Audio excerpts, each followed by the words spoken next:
കർത്താവിൽ ഏറെ അനുഗ്രഹിക്കപ്പെടുന്നവരെ, വലിയ നോമ്പുകാലത്തെ ധ്യാന ചിന്തകളിലൂടെ കഴിഞ്ഞ 39 ദിവസങ്ങളിൽ നാം കടന്നു പോകുകയായിരുന്നു.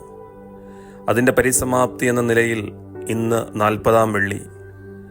40 ദിവസത്തെ നോമ്പ് നീങ്ങി ഈശോയുടെ പീഡാസഹന രഹസ്യങ്ങളെ കൂടുതൽ ആഴത്തിൽ ധ്യാനിക്കുവാനുള്ള നാളുകൾ. ഇന്നത്തെ വേദഭാഗം വിശുദ്ധ ലൂക്കോസ് എഴുതിയ സുവിശേഷം 4-ാം അധ്യായം 1 മുതൽ 13 വരെയുള്ള തിരുവചനങ്ങൾ.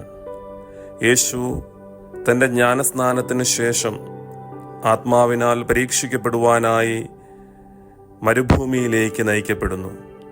പരീക്ഷണത്തിൻ്റെ 40 ദിനരാത്രങ്ങൾ. പിശാച് പല രീതിയിലുള്ള പ്രലോഭനങ്ങളിലൂടെ യേശുവിനെ നയിക്കുമ്പോൾ അതിൽ നിന്നും വിജയം കൈവരിക്കുന്ന കർത്താവിനെയാണ് നാം കാണുന്നത്. ഓരോ വിശ്വാസിയുടെയും ജീവിതത്തിൽ പരിത്യാഗത്തിൻ്റെയും പ്രായശ്ചിത്തത്തിൻ്റെയും 40 ദിവസങ്ങൾ നോമ്പുകാലമായിട്ട് സ്വീകരിക്കുമ്പോൾ ഒത്തിരിയേറെ അർത്ഥതലങ്ങളിലൂടെ, ഒത്തിരിയേറെ അനുഗ്രഹങ്ങളിലൂടെ നാം കടന്നു പോകുകയാണ്. പ്രത്യേകിച്ചും വിശുദ്ധ ബൈബിളിൽ നാം കാണുന്ന ഒത്തിരിയേറെ സംഭവങ്ങൾ പഴയ നിയമത്തിൽ ഉൽപ്പത്തി പുസ്തകം മുതൽ നാം നോക്കുമ്പോൾ, പുറപ്പാടിൻ്റെ പുസ്തകത്തിൽ ഇസ്രായേൽ ജനം 40 വർഷക്കാലം മരുഭൂമിയിലൂടെ അലഞ്ഞതിനെ നാം കാണുന്നുണ്ട്.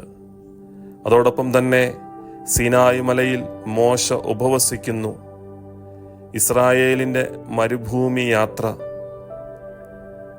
ഫിലിസ്തീനിൽ നിന്നും ഇസ്രായേൽ നേരിട്ട പീഡനം, 40 നാളത്തെ ഏലിയായുടെ ഉപവാസം, യോനാ പ്രവാചകന്റെ പ്രബോധനം വഴിയായിട്ട് നിനവേ നഗരം ഉപവസിച്ച് പ്രാർത്ഥിക്കുന്ന 40 നാളുകളും അവരുടെ മാനസാന്തരവും.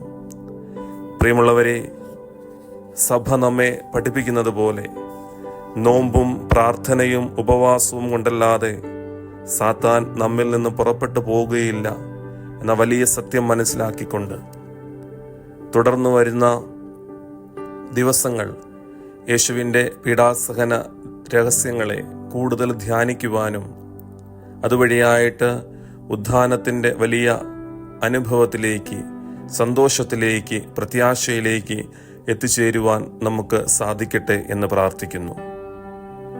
കഴിഞ്ഞ 39 ദിവസങ്ങളിലായിട്ട് പുത്തൂർ രൂപത ദക്ഷിണ കന്നഡ മേഖല MCയുടെ നേതൃത്വത്തിൽ ധ്യാന ചിന്തകൾ പങ്കുവച്ച എല്ലാവരെയും നന്ദിയോടുകൂടി ഓർക്കുന്നു. അതിന് നേതൃത്വം നൽകിയ എല്ലാവരെയും ദൈവം ധാരാളമായിട്ട് അനുഗ്രഹിക്കട്ടെ എന്ന് പ്രാർത്ഥിക്കുന്നു.